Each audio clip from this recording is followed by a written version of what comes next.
The United States has always been known for being the leading country when it comes to democracy. The US democracy has been around for the past 230 years, which makes it the oldest democracy in the entire world. It has paved the path for security, stability, and freedom of speech for the people of the US. It is therefore important to explore the pillars of US democracy and understand how it functions. Don't forget to subscribe and join our notification group. The modern US democracy was established after the end of the American Revolution in 1783. Having a king was not acceptable by the founding fathers and the American people. A new system was needed back then to build a solid foundation for fairness and stability in the US. In 1787, the new constitution was introduced by the founding fathers. Ironically, the constitution would later on set the path for modern democracy, yet it does not mention the word democracy even once.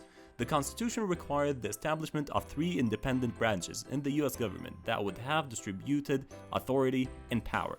Now let's jump in each of these 3 branches and explore how they work.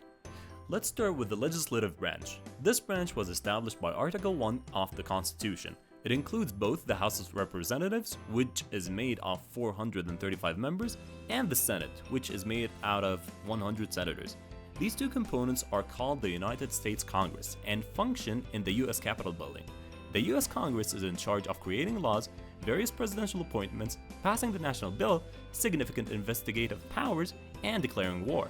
The Republican Party currently has the majority in members in both House of Representatives and the Senate when compared to the Democrats.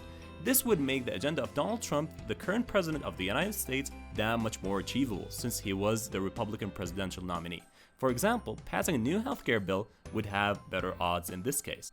Next, the executive branch. This branch was established by Article 2 of the Constitution. Leading this branch are the president and the vice president that are responsible for enforcing the laws passed by the legislative branch. The president often requires advice from a group of experts known as the cabinet. The cabinet specializes in different areas to provide the president with the most suitable advice and knowledge.